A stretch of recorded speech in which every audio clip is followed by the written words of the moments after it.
Thank you, dankeschön, arigato, merci. Aujourd'hui, nous parlons de la gratitude.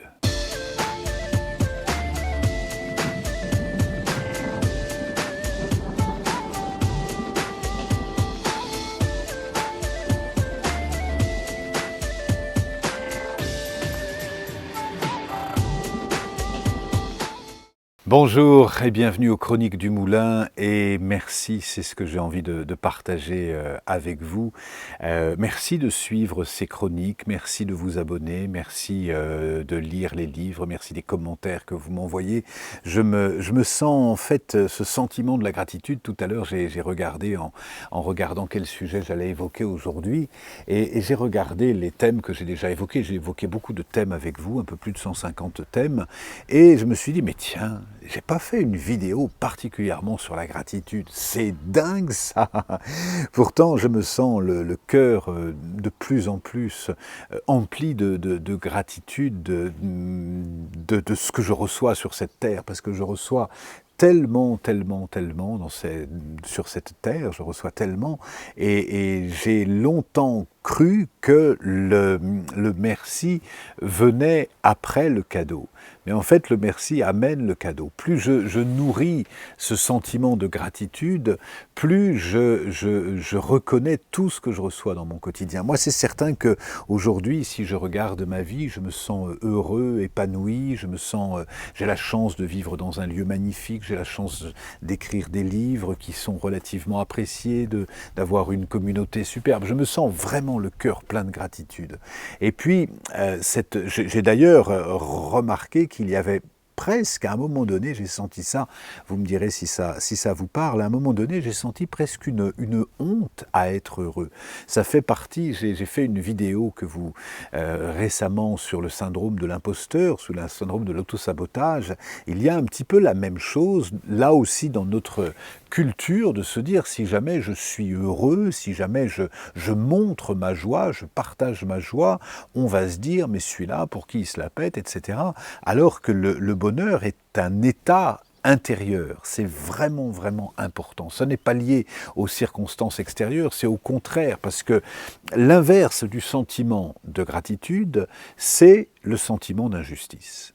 C'est-à-dire, je ne reçois pas, ça n'est pas juste, c'est valable à tous les niveaux, c'est valable matériellement, c'est valable amoureusement, c'est valable professionnellement.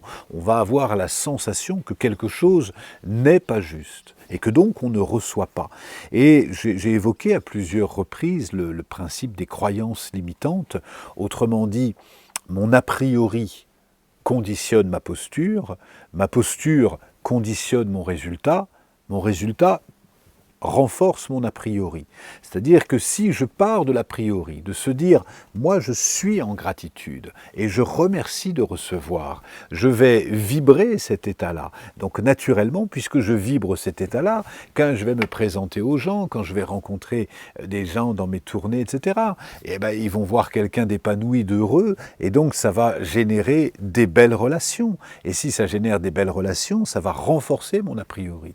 Comprenez ? Alors que si j'ai l'effet inverse, c'est-à-dire si pour moi je ne suis pas dans cette gratitude et je suis au contraire dans le sentiment de n'avoir pas assez reçu, un sentiment qui prend généralement sa source dans l'enfance, dans le sentiment d'injustice, parce que j'ai eu l'impression que mes parents donnaient plus à l'un ou à l'autre, et donc j'ai ce sentiment d'injustice et je ne vois pas ce que je reçois. Et donc je pars de cet a priori, de toute façon, moi j'ai pas reçu beaucoup dans ma vie, donc je vais me positionner, même si je reçois quelque chose, je me dis, ah oui, tu m'offres ça, hein, c'est la moindre des choses, après ce que je t'ai donné.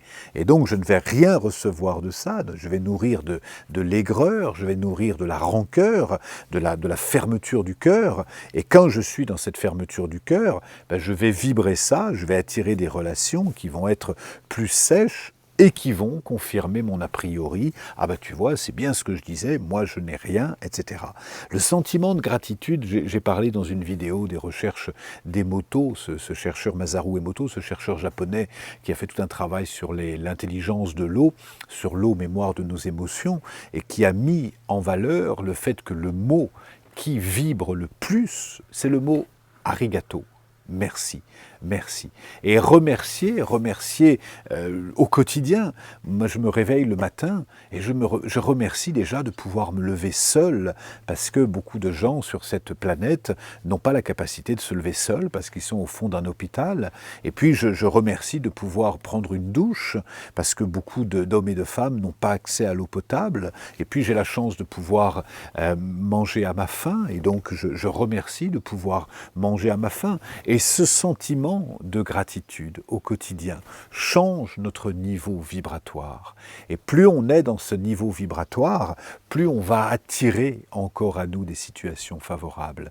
J'insiste sur le fait que l'une des peurs, d'être dans ce sentiment de gratitude, c'est se dire, si ça se voit trop, surtout chez nous en Europe, j'ai beaucoup allé au Canada, au Québec, et je trouve que ça se prête moins aux Québécois, pour lesquels, au contraire, ils sont beaucoup dans un sentiment de gratitude, de se féliciter de ce qu'ils réussissent.